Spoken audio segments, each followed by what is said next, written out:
Bonsoir, bienvenue. Vous êtes bien dans la surface de vérité. Nouveau rendez-vous politique sur votre chaîne et dans le fauteuil blanc. Je reçois pour vous un éminent constitutionnaliste, ancien ministre de la fonction publique du Burkina Faso, président du MPIS, le mouvement patriotique pour le salut. Le professeur Augustin Loada est avec nous. Bonsoir, professeur. Bonsoir, monsieur. Merci de répondre à notre invitation. Alors, 5e anniversaire de la résistance au putsch de septembre 2015, c'est l'actualité. 5 ans après, quelles leçons retenir? On sait ce que vous avez vécu durant ce dur moment. Est-ce que vous avez l'impression que cette mobilisation, cette résistance, cette cohésion à l'époque qui a permis de vaincre l'adversité se traduit aujourd'hui encore dans le quotidien des Burkinabés? Merci de me recevoir. Pour répondre directement à votre question, je tire comme leçon que nos sociétés africaines, en particulier le Burkina Faso, restent, je dirais, des sociétés prétoriennes. Quand on regarde l'histoire du Burkina Faso, c'est un fait historique. Les militaires ont toujours joué un rôle important dans notre histoire politique.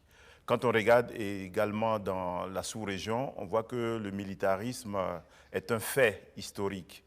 On peut donc dire que nos sociétés africaines sont des sociétés prétoriennes, c'est-à-dire des sociétés où le coup d'État militaire est un risque potentiel permanent. Et on l'a vu dans un certain nombre de pays et plus récemment au Mali.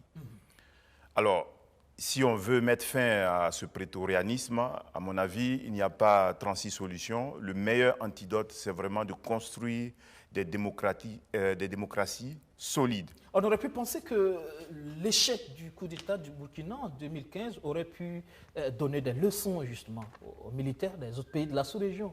Hélas. Oui, vous savez très bien que les mêmes causes peuvent produire les mêmes effets. Si les situations qui conduisent les militaires à intervenir sur la scène politique, si ces situations-là se reproduisent, ne soyez pas étonnés d'avoir le même résultat. Vous justifiez le coup d'État?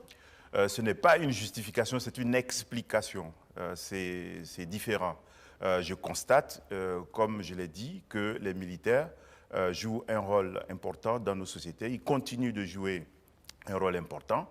Et que s'ils interviennent sur la scène politique, il y a des causes profondes à cela. Et donc, si on veut mettre fin à leurs interventions sur la scène politique, il faut s'attaquer aux causes profondes de ces interventions qui, de mon point de vue, peuvent se résumer à l'absence de démocratie réelle. Finalement, être élu démocratiquement, ce n'est plus une garantie. Ce n'est pas une garantie parce qu'on a tendance à penser que c'est un chèque en blanc. Et c'est une erreur profonde.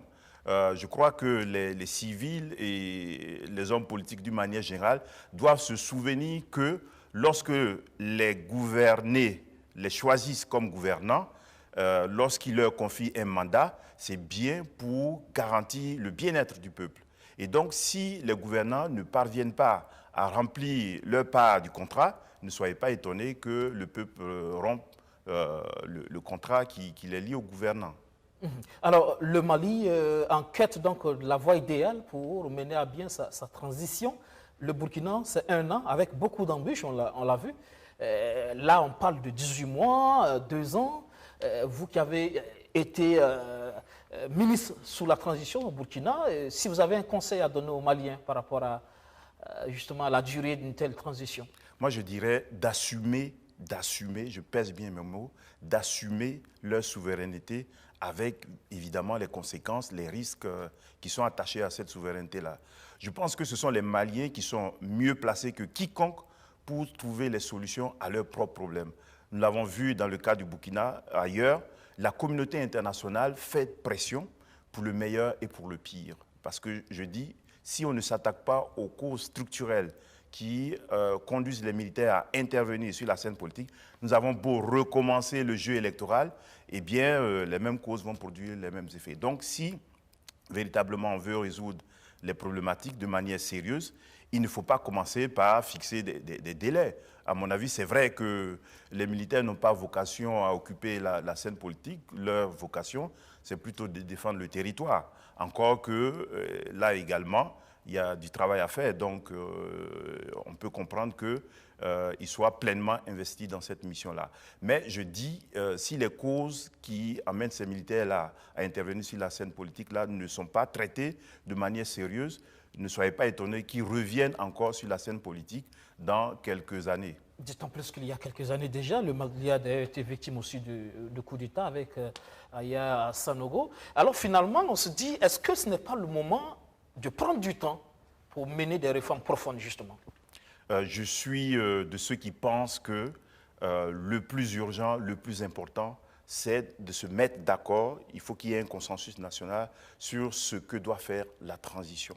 Et par la suite, on peut s'accorder sur les délais nécessaires pour mener cette transition. Le contenu va déterminer le délai. Exactement, parce que dans le cas du Burkina et ailleurs, c'est l'inverse. On se dit, comme les militaires n'ont pas vocation à rester sur la scène politique, le plus tôt ils quittent la scène politique, mieux ça vaut. Et en même temps, on a voulu donner trop de missions à la transition. Oui, bon, ça dépend de ce que l'on veut justement de cette transition. Prenons le cas du Burkina. Il y a eu un consensus entre les acteurs politiques pour dire que la mission principale de la transition, c'était de conduire les élections. Évidemment, cela ne peut qu'entraîner la frustration de ceux qui pensent que les élections, ça ne nourrit pas son homme, la vie d'une nation... Il fallait remplir les objectifs de l'insurrection. C'est ça, c'est ça. Et le paradoxe, c'est qu'on veut évaluer les transitions sur la base d'objectifs qui ne sont pas ceux que cette transition a poursuivis. Donc finalement, il y a de la frustration partout. Et là, effectivement, quand on prend le cas du Burkina, on se dit aujourd'hui, avec un peu de recul, qu'il y a des regrets, on aurait pu prendre le temps de faire beaucoup de réformes, parce qu'on se rend compte aujourd'hui qu'il y a plein de choses qui auraient pu être faites sur la transition que maintenant. Je suis parfaitement d'accord, mais il y a eu un consensus national pour dire la première mission, la mission fondamentale, c'était d'organiser les élections. Et de ce point de vue, on peut considérer que la transition au Burkina Faso a été un succès. Mais un succès pour qui? What is the question? C'est la grande question. Pour le cas du Mali, on voit déjà qu'il y a des dissensions entre militaires, politiques, société civile déjà. On voit au niveau du M5 des voix dissonantes qui se lèvent. Et du coup, ça craint. C'est pourquoi on a du mal, en pareille circonstance, à dégager véritablement un consensus qui puisse permettre sereinement de conduire les choses. Moi, je n'ai pas peur des divergences, je n'ai pas peur des contradictions. Je pense qu'en démocratie, il ne faut pas avoir peur des contradictions, des divergences. On ne peut pas avoir la même vision, la même conception. Cela dit, il y a l'essentiel sur lequel on peut se mettre d'accord. Voilà. Je ne suis pas étonné que les dirigeants du M5 ne parlent plus de la même voix, puisque ce qui les unissait, c'était, je dirais, plus ou moins le renversement du régime de Ibeka.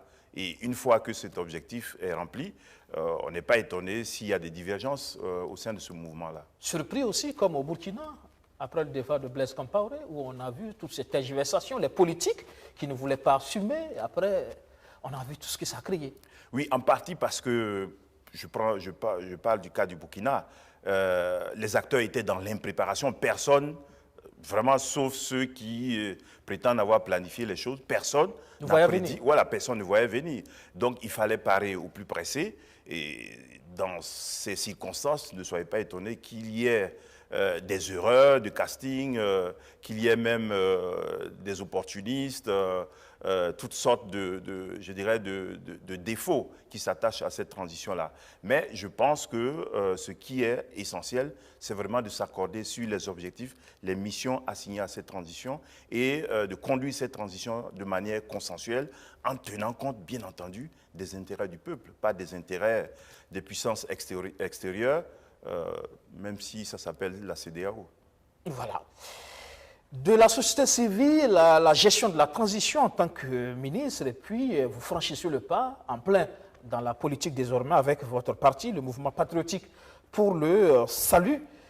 À 2 mois des élections, que vaut justement ce parti aujourd'hui sur la scène nationale? Vous voulez savoir combien de divisions pèse le MPS? En termes d'envergure, oui. Bon, disons, vous aurez la réponse après les élections.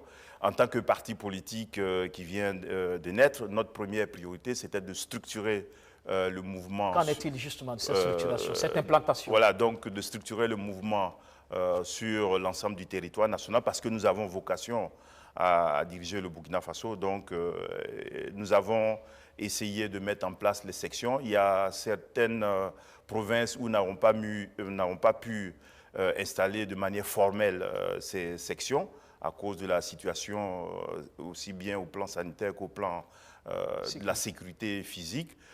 Mais grosso modo, je dirais que nous sommes présents dans l'essentiel des provinces du Burkina Faso.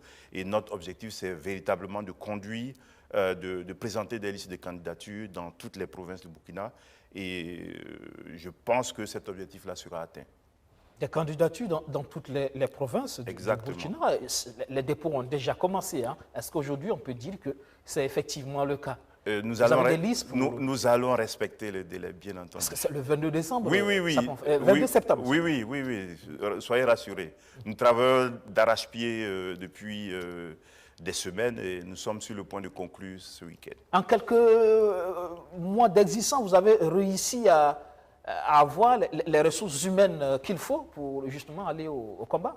Vous savez, quand je suis allé présenter le MPS à une personne de ressources, elle m'a dit vous serez confronté à un défi majeur. Et c'est le défi majeur auquel vous serez confronté dans la gestion du parti, le choix des hommes.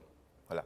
Et je me rends compte effectivement que la première richesse d'un parti politique, ce sont ces hommes. Voilà. Bien sûr, nous en avons au MPS de qualité inégale, mais c'est un travail, je dirais, c'est une construction. Et donc, nous devons nous satisfaire de ce que nous avons déjà. Et la constitution des listes pour les législatives, on sait que dans des partis comme le MPP, parti au pouvoir, ou même dans certains partis de l'opposition, comme l'EPC, il y a des bisbilles. Comment vous gérez tout ça au niveau du MPS? Moi, j'ai dit tout à l'heure que nous ne devrions pas avoir peur des contradictions, des divergences, des désaccords. Moi, c'est ce que je dis aux militants au cadre du MPS. Il ne faut pas avoir peur des désaccords. Mais les désaccords peuvent être surmontés. Il y a deux choses qu'il faut prendre en compte. L'intérêt du parti, l'intérêt général, et bien entendu, tout dépend de la conception de la politique que vous mettez en avant.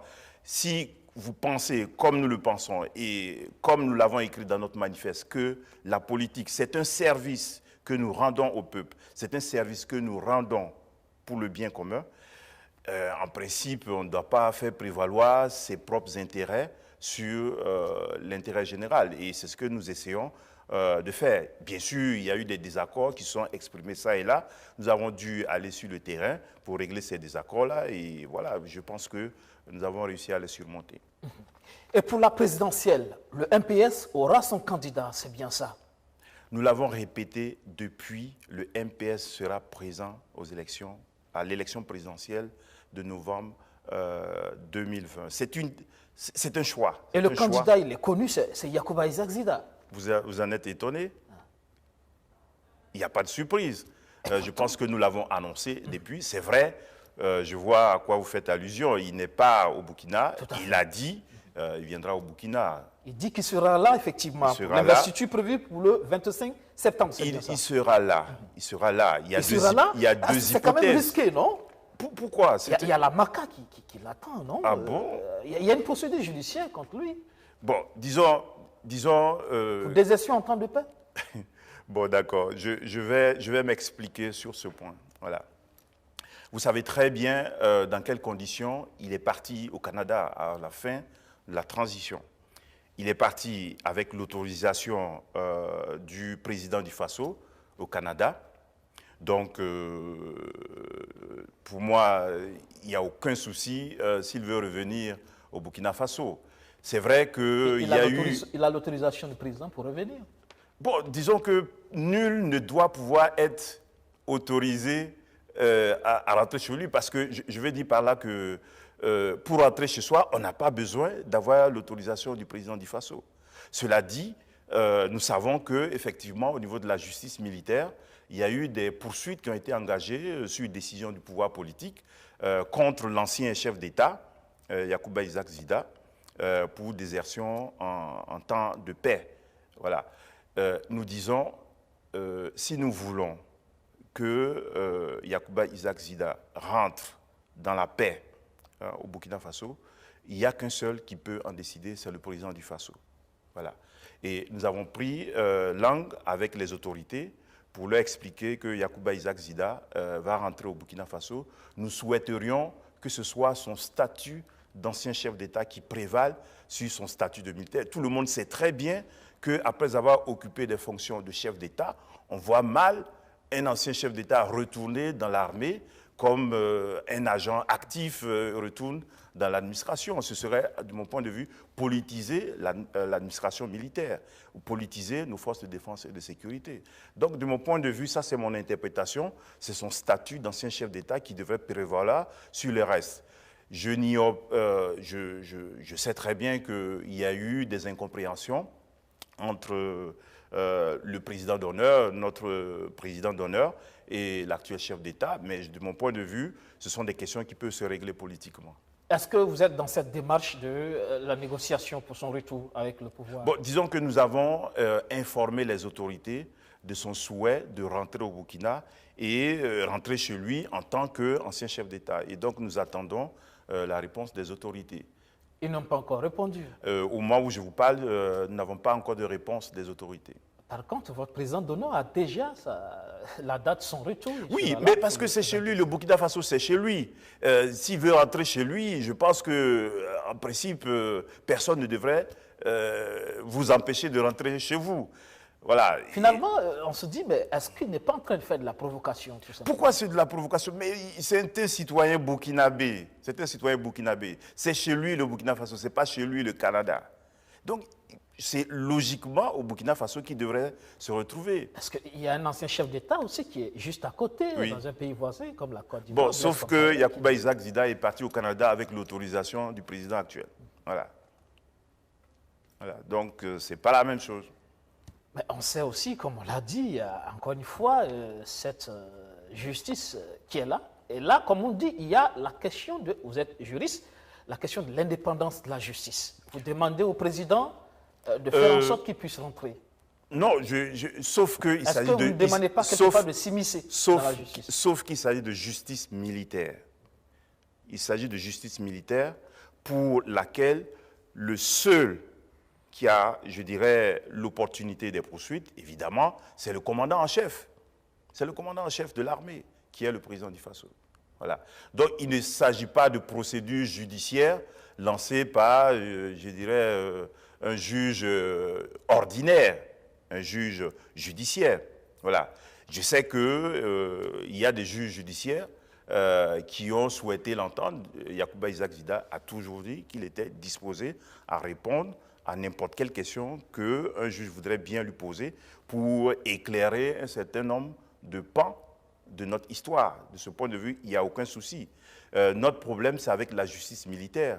Voilà. Et qui a autorité sur la justice militaire? C'est le ministre de la Défense. Et qui nomme le ministre de la Défense? C'est le président du Faso. Qui est le premier général dans ce pays? C'est le président du Faso. C'est une faveur que vous demandez? Ce n'est pas une faveur.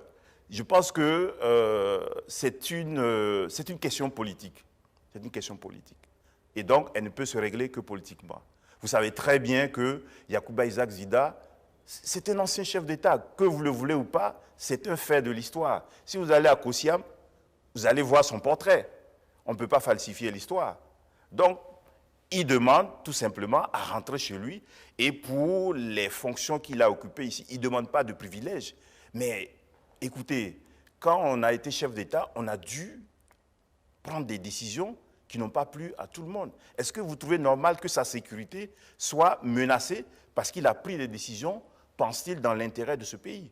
Je pense que c'est l'intérêt de tous les citoyens de voir Yacouba Isaac Zida protégé, en tout cas pour sa sécurité, parce qu'il a occupé des fonctions dans l'intérêt du pays. Soyons dans la réelle politique. Vous savez qu'il vient pour être investi face à un président sortant qui veut briguer. Oui, je comprends. Et vous savez qu'il garde quand même une certaine popularité aussi. C'est vrai qu'en politique, il est rare qu'on fasse la passe à l'adversaire. Mais notre conception de la politique, c'est qu'il y a des valeurs. Il y a des valeurs. C'est-à-dire que tout n'est pas permis en politique. C'est peut-être ça qui nous distingue des autres. Nous pensons qu'il y a des valeurs. Quand les gens, ici, dans ce pays-là, je ne parle pas de récompense, mais de reconnaissance. Je pense que si on veut donner du concret au patriotisme dans ce pays-là, il faut qu'on prenne au sérieux la reconnaissance.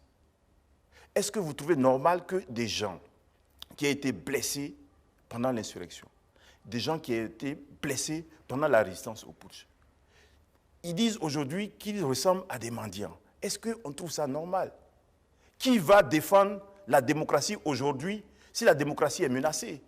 Prenons soin des gens qui prennent des risques pour l'intérêt commun. Je ne demande pas de privilèges, je ne demande pas de récompense, mais soyons reconnaissants. C'est tout ce que je dis. Finalement, vous êtes peut-être pour la réconciliation nationale qui permet à tous ces exilés de rentrer? Si vous regardez notre manifeste avec beaucoup d'attention, vous verrez que pour nous, il y a un préalable pour que le Burkina décolle de cette situation dans laquelle il se trouve. Ce préalable, c'est effectivement cette réconciliation nationale. Mais nous l'avons toujours dit, la réconciliation nationale, ça passe par la justice. Et quand je dis justice, je ne parle pas de justice politique. Poursuivre un adversaire parce que, bon, c'est un adversaire. Voilà. Je parle de justice que nous devons à ceux qui ont peut-être été blessés, à ceux qui ont été meurtris parce qu'ils ont perdu des êtres chers. Nous devons cette justice-là. Voilà. Et donc, forcément, il faut qu'il y ait de la lumière sur un certain nombre de réalités, de faits de notre histoire. Voilà. Donc, moi, je dis réconciliation, mais sans faire bon marché de la justice. Voilà. Vous me direz, est-ce que ce n'est pas contradictoire avec les propos que j'ai tenus précédemment? Moi, j'ai dit, il n'y a pas de contradiction. Parce que, pour ce qui concerne la justice judiciaire, je dis, Yacouba Isaac Zida n'a jamais caché qu'il était disposé à répondre à toute question sur le déroulement de l'insurrection. Parce qu'effectivement, il y a la justice militaire, mais il y a aussi le procureur qui a entre-temps voulu l'entendre sur les questions des mots liés à l'insurrection. Oui, mais évidemment, c'était un acteur important. Moi, si j'avais été un acteur important, je ne verrais aucun inconvénient à répondre à des questions qui permettraient d'éclaircir un certain nombre de chronologies. Voilà. Et je pense que si on a un peu de bonne foi, il a quand même répondu à un certain nombre de questions que les gens se posent. Maintenant, si on veut peut-être des précisions, il est disposé à les apporter. Mais pas de justice vengeresse, quoi. Voilà, c'est de ça qu'il s'agit. Nous voulons une justice, mais pas une justice vindicative. La réconciliation avant d'aller aux élections, c'est ce que pensent certains acteurs? Je trouve dommage effectivement que cette problématique n'ait pas été traitée dès le début. Voilà. Mais on ne va pas arrêter le processus électoral à cause de la question de la réconciliation nationale. Voilà. Je pense que le train est lancé. Bon, certains disent que nous allons droit au mur, mais il y a un consensus pour aller droit au mur. Mais je dis, encore une fois, la réconciliation, elle est nécessaire. Voilà. C'est dommage qu'elle n'ait pas été amorcée maintenant, mais tôt ou tard, il faudra traiter cette question avec beaucoup de sérieux. Alors, au MPS, vous dites, Zida, il viendra, advienne que pourra? Écoutez, je pense que c'est un homme courageux. Il a montré pendant l'insurrection. Lui et moi, nous avons été enfermés. Donc, ce n'est pas ça qui fait peur à Zida. Ce n'est pas ça. C'est pas ça. Il n'a pas peur. C'est un garçon courageux. Voilà. Il a fait un certain nombre de choix, peut-être qui n'ont pas plu. Mais je pense qu'il pourra s'expliquer. Mais si le Burkina Faso, c'est chez lui, on ne devrait pas l'empêcher de rentrer chez lui, quoi. D'accord. On attendra de voir donc le 25 pour l'investiture, si sera là, effectivement, oui ou non. Zida comme Soro, finalement? Je pense que... Lui aussi, vu la même situation. Non, franchement, ce n'est pas très flatteur, cette comparaison. Ce n'est pas très flatteur. Zida, il n'a pas... Voilà, ce n'est pas un ancien rebelle. Ce n'est pas un ancien rebelle. Et vous connaissez un peu le rôle qu'il a joué ici pendant l'insurrection. Je pense que comparer Zida à Soro, ce n'est pas flatteur. Et vous savez très bien le rôle que Soro a joué pendant le putsch et tout ce que cela a entraîné comme débat entre le Burkina et la Côte d'Ivoire et qui s'est réglé. Les deux sont en exil. Oh non, je pense qu'il ne faut pas comparer. Ils cherchent à entrer, ils veulent être candidats, mais... Mais quoi? Mais quoi? Voilà. Non, mais ce que je voudrais dire, même si Zida, je ne vais pas faire de la prophétie autoréalisatrice. Voilà. Mais dans le pire des cas, il sera candidat. Voilà.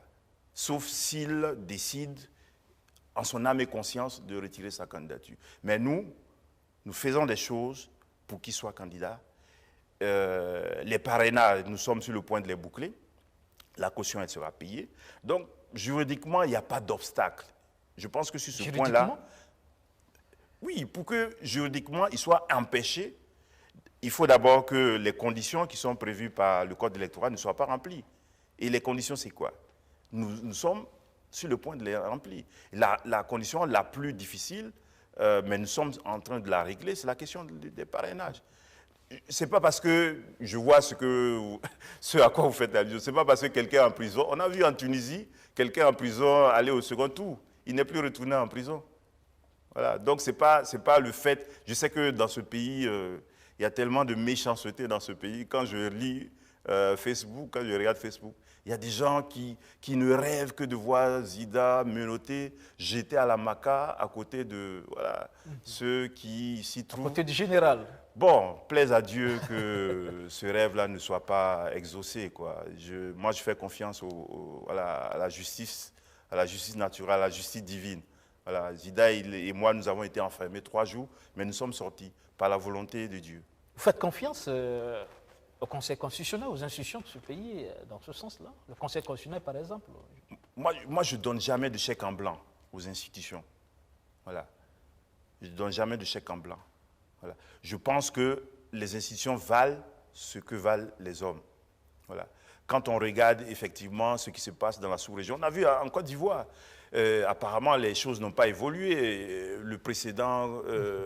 Souk-Gbagbo. Oui, Souk-Gbagbo, mon collègue Paul Yaoundé, agrégé des facultés de droit, etc., venu nous expliquer après qu'ils ont été possédés par Satan. Apparemment, les choses n'ont pas évolué. C'est répété. Bon, c'est vrai qu'au niveau du Conseil constitutionnel du Burkina, on n'en est pas encore là. Mais moi, j'attends de voir. Et je regrette que personne n'ait critiqué le Conseil constitutionnel au Burkina Faso ici en 2015. Voilà. Vous regrettez?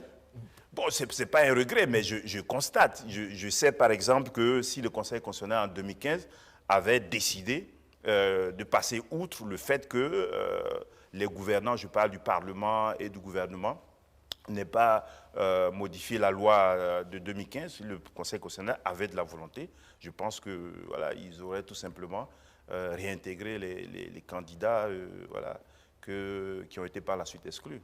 Voilà. Mais je n'ai pas entendu de critique par rapport à cette décision, alors que la décision de la Cour d'Abuja aurait pu être mise en œuvre aussi par la voie juridictionnelle, ce que nous avons préconisé. Vous pensez que, justement, en faveur de l'ancien régime, vous parlez de cette décision?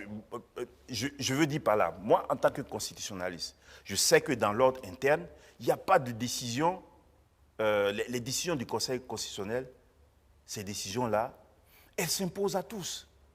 Elles s'imposent à tous. Il n'y a pas de recours. Voilà. Et donc, j'ai dit, si le Conseil constitutionnel, en 2015, avait souhaité et voulu réintégrer les candidats, voilà, il n'y aurait pas eu il y aurait peut-être des critiques, mais il n'y aurait pas eu de recours. Avec du recul, est-ce que vous ne pensez pas justement qu'on aurait pu faire en sorte que tout le monde puisse participer à ces élections? C'est ce que je pense, mais on ne va pas refaire l'histoire. Voilà. Mais qu'avez-vous fait à l'époque? Non, mais je pense qu'il ne faut pas mélanger les plans, justement. Il ne faut pas mélanger les plans. Moi, j'étais au gouvernement. Il y a des gens qui étaient au Conseil constitutionnel. Il y a des gens qui étaient au Conseil national de la transition. Il y a des choses que nous avons apprises en écoutant la radio aussi. Vous pensez que quand on est au gouvernement, on contrôle tout, on tire les ficelles de tout. Vous savez très bien que nous sommes dans un État organisé, chacun avec son rôle. Vous êtes constitutionnaliste, on suppose que mais toutes les lois qui sont faites au niveau de l'exécutif, vous êtes consulté. Oui, moi, je dis, en ce qui concerne la mise en œuvre, la décision d'Abuja, nous avons préconisé la mise en œuvre par la voie juridictionnelle. Voilà. Mais cette voie n'a pas été suivie. Voilà. Mais je ne pouvais pas, en tant que ministre de la fonction publique, m'élever contre une décision prise par le Conseil constitutionnel qui s'impose à tous. Voilà. Ça, je parle en tant que constitutionnaliste. Vous reconnaissez que c'était une loi d'exclusion, la loi Chérif? Je parle en tant que constitutionnaliste. Voilà. En tant que constitutionnaliste, c'est une loi d'exclusion. Je vous laisse mettre de vos propos. Je constate tout simplement. Ça ne veut pas dire que je ne comprends pas la décision qui a été prise par le Parlement. Mais je dis, si le Conseil constitutionnel avait décidé de passer outre et de mettre en œuvre la décision de la Cour d'Abuja, personne ne se serait opposé juridiquement parce que les décisions du Conseil constitutionnel s'imposent à tous. Bon, c'est peut-être compliqué, complexe pour l'opinion nationale, pour le commun des mortels, mais je veux dire par là que dans un état de droit, les décisions du Conseil constitutionnel, de la Cour constitutionnelle, s'imposent à tous, pour le meilleur comme pour le pire. Alors, souhaitons que ces décisions soient prises pour le meilleur. Pour le meilleur, ça peut être pour le pire aussi, concernant le MPS. Est-ce que, justement, vous commencez à y penser que la candidature de Yacouba Isaac Zida pourrait être invalidée par sur quel fondement? Sur quel fondement? Je sais qu'il y a des gens qui rêvent de ça, mais ce n'est pas possible juridiquement. Politiquement, tout est possible, mais juridiquement, ce n'est pas possible. Sauf si nous ne remplissons pas, bien sûr, les conditions imposées par la loi. Voilà, naturellement, si un candidat ne remplit pas les conditions imposées par la loi, c'est normal qu'il soit exclu du jeu. Mais il n'y a aucun, si c'est de prison, vous voulez parler, ou si vous voulez faire... Non, il n'y a aucun texte juridique, il n'y a aucune disposition qui dit que si on est en prison, on ne peut pas être candidat. Je le dis clairement. Voilà. Bien sûr, si on a été condamné, ce n'est même pas le cas. Moi, je me suis rapproché, nos avocats se sont rapprochés du dossier. Pour ce que je sais, c'est que le dossier est à la chambre d'accusation. Donc, on n'est même pas encore dans le jugement. Donc, il n'y a aucun obstacle à se faire à ce niveau-là. Voilà. Vous semblez aussi avoir des craintes à propos de l'organe en charge de l'organisation des élections, la CENI? Non, pas particulièrement. Mais moi, je dis, je ne signe pas de chèque en blanc. Je préfère juger sur pièce. Je constate cependant que voilà, il y a des choses qui ne sont pas très...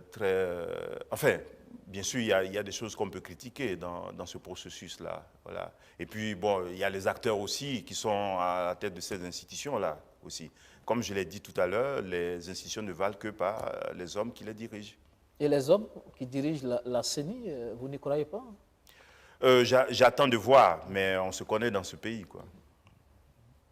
Parce qu'effectivement, la CENI, elle est très attendue aussi par rapport à l'issue de ces élections. Ce n'est pas seulement la CENI, c'est toutes les institutions qui participent au processus électoral. Chacun doit jouer sa partition. Le Conseil constitutionnel, on a vu tout à l'heure récemment le débat avec le Conseil supérieur de la communication également. Exactement. C'est un acteur majeur du processus électoral. Ce que je constate quand on regarde votre consoeur, bon, bien sûr, c'est sur la base je dirais, des oukases du Conseil supérieur de la communication que les choses se font. On regarde. Bon, je dis, la démocratie, c'est la contradiction, c'est le débat. Mais ce qu'on constate, c'est qu'en même temps, l'opposition a des griefs, mais on sent moins l'opposition, justement, alertée. On attend peut-être que l'irréparable se poursuive pour après, maintenant, crier à la victime, après les élections. J'ai l'impression qu'en amont, l'opposition ne travaille pas justement à corriger certaines failles. Je crois savoir qu'il y a un dialogue permanent qui s'est établi entre l'opposition et la majorité. Et quand la CENI est concernée, elle participe à ce débat pour corriger les imperfections. Mais le seul souci que moi j'ai avec ce dialogue, avec le processus, c'est l'incertitude un peu devant laquelle nous nous trouvons par rapport à qu'est-ce qui va se passer le jour des élections. Personne ne peut dire qu'est-ce qui va se passer. Et je trouve ça un peu dangereux en démocratie quand les choses ne sont pas prévisibles. Parce que justement, quand on parle de ce contexte sécuritaire, on l'a vu aussi pour le Mali, l'histoire, finalement, finit par donner raison à ceux qui pensent que organiser des élections aussi dans ce contexte-là, après, c'est source de crise. Ibeka a été réélu, certes, il y a eu ces législatives à polémique par rapport aux résultats de certaines régions. Finalement, on en arrive à un coup d'État. Et donc, au Burkina, effectivement, il y a des voix qui se sont élevées, par exemple, pour dire, pour s'interroger sur l'intérêt d'aller aux élections dans ce contexte-là. Ce que je peux dire à ce sujet, c'est qu'il faut comprendre que les élections, à elles seules, ne font pas la démocratie. C'est un élément important, mais ça ne suffit pas pour dire que nous sommes en démocratie. Il y a bien d'autres éléments lorsqu'on parle de démocratie. Il y a la question de l'état de droit, du constitutionnalisme que nous avons évoqué tout à l'heure, la clé de voûte étant la justice, notamment le Conseil constitutionnel, pour tout ce qui touche aux libertés et aux droits de l'homme. Il y a aussi le devoir pour les gouvernants de rendre des comptes aux gouvernés. Mais encore faudrait-il que les gouvernés soient éclairés, qu'ils soient éduqués sur ce que signifient les élections. Mais ce travail n'est pas fait. Moi qui suis président d'un parti politique, j'essaie de parler aux militants, aux gens que je rencontre sur ce que devrait être la politique, les valeurs, pourquoi on s'engage en politique. Mais c'est un travail d'éducation qui n'est pas fait dans ce pays.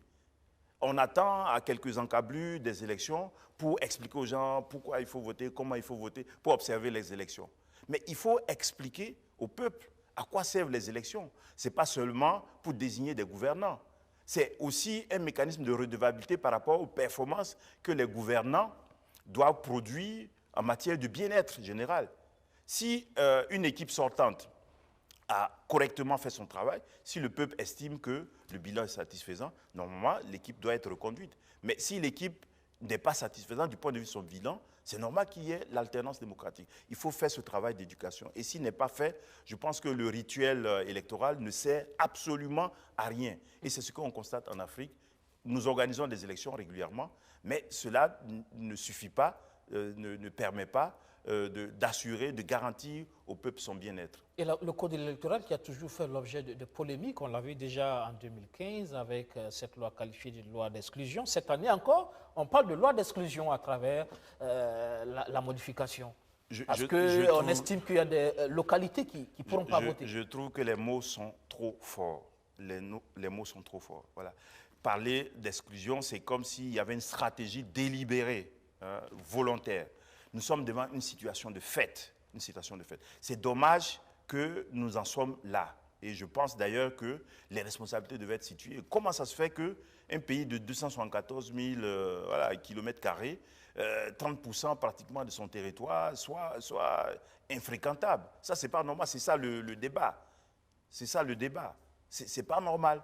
Et donc, il faut placer le curseur sur la question de la sécurité. Comment on s'est débrouillé pour arriver à cette situation-là? Oui, j'entends des gens dire oui, c'est la faute à personne. Il y a bien des responsabilités. C'est une situation que vit la plupart des pays de la sous-région. Et justement, sur la question, le pouvoir vous dira que même s'il y a changement, le candidat qui viendra, le président qui viendra, même s'il vient de l'opposition, n'aura pas forcément la solution à ce problème.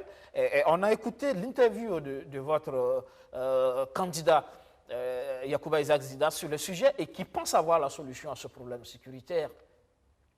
Je ne pense pas qu'il ait la solution. Mais il a cependant campé de quoi il s'agit. Il a dit, grosso modo, c'est une question de leadership. Je pense aussi que quand on regarde la situation sur le terrain, ce n'est pas normal que le budget... Il y a un paradoxe là. Le budget de la défense a augmenté en flèche. Mais apparemment, sur le terrain, les gens manquent du minimum. Ce n'est pas normal. Où va le budget? C'est finalement la question. C'est la question. C'est la question. C'est un problème de leadership, c'est un problème de gouvernance aussi, auquel il faut s'attaquer véritablement. Donc, si on ne traite pas cette question structurellement, je pense qu'on risque de traîner cette problématique-là pendant longtemps. Et donc, je dirais que ça, c'est vraiment la priorité des priorités, quoi. Il faut récupérer l'intégralité de notre territoire national. Il faut faire en sorte que les Burkinabés puissent se sentir partout chez eux. Évidemment, la réponse n'est pas seulement militaire, elle est aussi politique, elle est aussi économique. Je pense que ceux qui nous attaquent, ce sont aussi des Burkinabés. Il faut se poser la question de savoir comment des Burkinabés peuvent attaquer d'autres Burkinabés. Il y a bien des causes à cela. Il faut s'attaquer aussi à ces causes-là. Voilà. En attendant, au niveau de la majorité, on pense justement avoir pris désormais la mesure de la situation avec l'expérience de la gestion de la question sécuritaire et on pense qu'il faut poursuivre dans ce sens. Et c'est pour ça, quelque part aussi, qu'on est confiant. On pense que le bilan est suffisamment bien pour rééditer le coup KO. Au MPP, c'est comme ça qu'on pense, hein, le MPP qui est très serein. Une façon de dire peut-être que l'opposition ne pèse pas. Bon, vous comprenez bien que c'est un argument de campagne. C'est normal que dans une bataille électorale, chacun montre du muscle. C'est tout à fait... Moi, je pense ça comme un argument de marketing, un argument électoral. Voilà. Cela dit, je ne pense pas qu'une démocratie s'honore en célébrant ce qu'on appelle en Afrique de l'Ouest les coups KO. Voilà. Je pense qu'on reconnaît aussi une démocratie au caractère concurrentiel je dirais de la compétition. Je prends l'exemple de la Haute-Volta. Et si la Haute-Volta a été pendant longtemps célébrée comme une exception, et je pense à l'article de Bernard Chérigny paru dans la revue Pouvoir de 1979, intitulé « La Haute-Volta ou le luxe de la démocratie », paru en 1979, à une époque où, dans la sous-région, il était question de monopartisme. Et la question qui intriguait les politistes de l'époque, c'était comment ça se fait que dans un pays sous-développé comme la Haute-Volta, le président sortant, de surcroît un militaire, est obligé d'aller au second tour. Et c'est ça qui a fait que la Haute-Volta a été célébrée partout dans, je dirais, dans la littérature politologique comme étant une exception. On a même parlé de luxe de la démocratie. Aujourd'hui, parler de coup KO, pour moi, finalement, ça revient à rabaisser le niveau de notre démocratie. Oui, mais c'est peut-être pas connaissance du terrain, du champ politique. C'est vrai, vous êtes un politique, vous êtes un président de parti politique, mais avant tout, vous êtes aussi un spécialiste des questions de démocratie, de gouvernance. Objectivement, quand vous regardez l'environnement par rapport à l'équilibre des forces en présence, oui. Est-ce que vous pensez véritablement qu'il peut y avoir un second tour, en toute sincérité? Dans tous les cas, moi, s'il n'y a pas un second tour, il y a problème. Il y a problème. Parce que quand on regarde le fonctionnement de la démocratie, comme je l'ai expliqué, je pense que ça devait fonctionner sur la base de la qualité des bilans aussi. Comme je l'ai dit, si une équipe sortante est satisfaisante du point de vue de ses réalisations, de son bilan, c'est normal que le peuple réélise cette équipe-là sortante. Voilà. Mais si le bilan n'est pas satisfaisant, c'est l'alternance. C'est l'alternance. Donc, forcément, un second tour, à l'issue duquel, normalement, l'équipe sortante peut être défaite. Tout dépend, bien entendu, de la volonté du peuple. Voilà. Mais si on me dit qu'il y a un coup KO, ça veut dire que notre peuple est satisfait du bilan. Et si les Burkinabés, honnêtement, je le dis sans provocation, sincèrement, si les Burkinabés sont satisfaits du bilan actuel, j'en prends acte.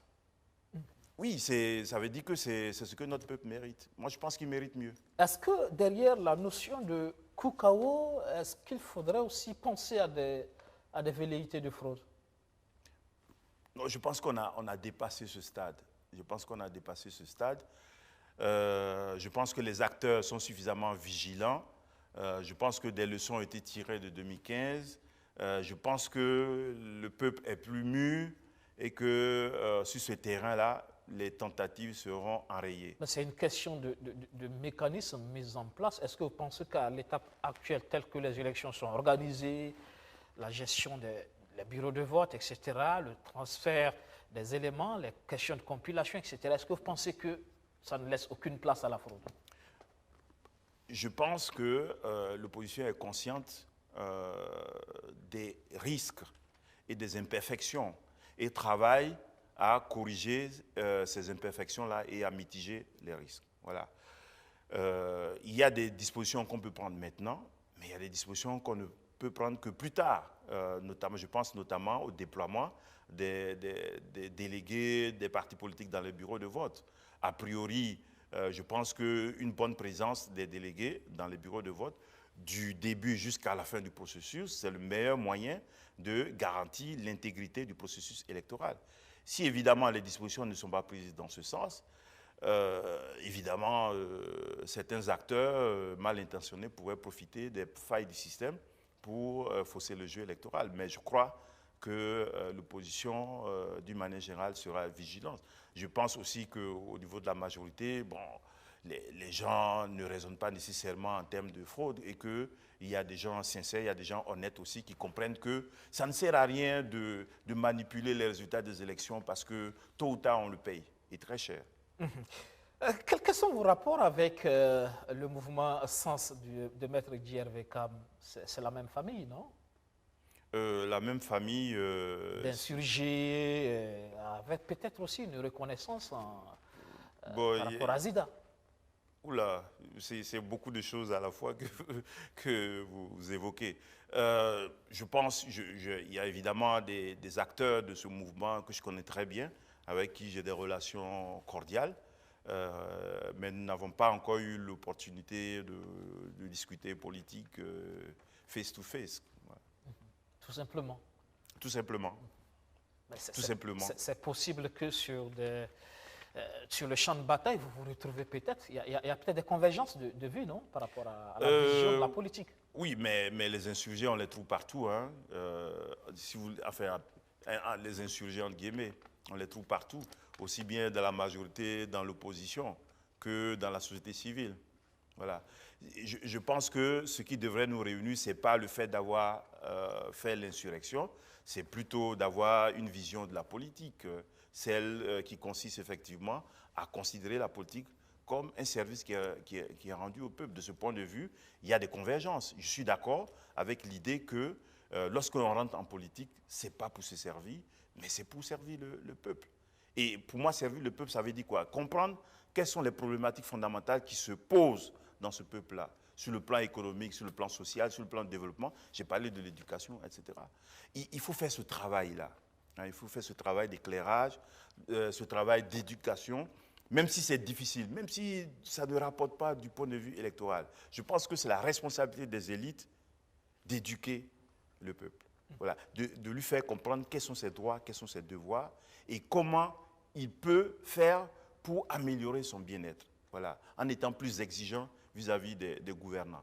Et en faisant comprendre justement au peuple que quand on rentre en politique, ce n'est pas pour se servir, ce n'est pas non plus pour distribuer des rentes.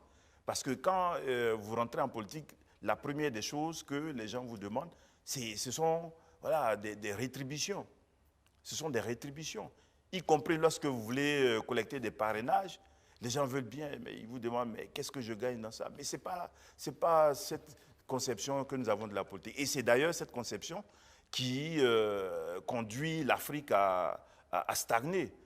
Donc je pense qu'il faut qu'on sorte de cette vision de la politique-là. Je pense que, grosso modo, nous devons expliquer au peuple qu'il peut avoir mieux, il peut se développer sur le plan politique, parce que la démocratie aussi, le manque de démocratie dans nos pays, c'est un problème de sous-développement politique. Il peut se développer sur le plan démocratique, il peut se développer sur le plan économique et social, et pour cela, il faut qu'il fasse confiance aux élites qui sont capables de comprendre ces problématiques et de lui proposer des solutions et de les mettre en œuvre. Si la mise en œuvre de ces solutions-là n'est pas efficace, si les fruits qui sont produits ne sont pas bons, c'est le devoir et c'est le droit du peuple de changer l'équipe à qui il a confié son destin. En tout cas, ce n'est pas l'avis d'un autre insurgé, le ministre Aruna Kaboré, qui affirme clairement, pendant longtemps, qui s'est dit partisan, mais qui clairement affiche sa ferme volonté de battre campagne pour le président sortant, parce qu'il pense qu'il y a des résultats. C'est sa responsabilité, c'est son droit le plus absolu. Je n'ai pas de commentaire à faire. D'accord. Non, pas du tout. Et vous pensez, en tout cas au MPS, que le salut viendra avec vous, avec Yacouba Isaac Zida comme président? Vous pensez qu'il a encore la cote au sein de l'opinion burkinabé? Vous pensez que c'est véritablement un homme d'État capable de nous sortir d'affaires, Zida? Homme d'État, il a montré. Il a montré, voilà. Est-ce que sa cote de popularité, oui, vous me parlez de sa cote de popularité, on le verra après les élections, on le verra. Mais je pense que oui. C'est pour cela que je suis fier de travailler avec lui, quoi. Parce que beaucoup se sont dit, mais pourquoi pas le professeur Loada lui-même? Pourquoi Zida? Parce qu'il a plus d'expérience, de mon point de vue, il a plus d'expérience que moi. Parce qu'il a dirigé l'État, il a une meilleure connaissance des rouages de l'État. Et puis, il a quand même une expertise en matière de sécurité, et c'est la problématique de l'heure. Mais il faut savoir aussi que, vous savez, la gestion du pouvoir d'État, c'est aussi une affaire d'équipe. Hein. Ce n'est pas un seul individu. Voilà, c'est une affaire d'équipe. Et donc, moi, je préfère raisonner en collectif. Vous avez, pour avoir le meilleur attaquant dans une équipe de football, ben, si vos défenseurs ne sont pas bons, si votre équipe n'est pas complète, bon, vous avez beau dribbler, vous n'aurez pas de but. Donc, c'est une affaire d'équipe. Je pense que c'est le meilleur attaquant que nous avons au MPS. Voilà, c'est un travail d'équipe. Voilà, et l'essentiel pour nous, c'est que nous soyons d'accord sur la vision, sur comment il faut y aller, quelle est notre conception de la politique. Moi, ça me suffit. Ça me suffit. Voilà, si c'est les carrières individuelles, moi, je n'ai pas besoin de faire la politique. Des objectifs pour les législatives? Ben, c'est évidemment avoir un groupe parlementaire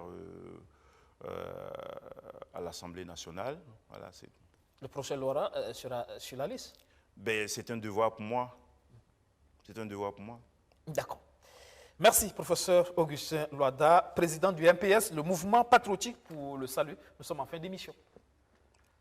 Merci d'être passé dans le fauteuil blanc. Merci. Mesdames, Messieurs, ça sera tout pour ce numéro. Merci de nous avoir suivis. Excellent sur le programme sur notre chaîne. Bonsoir.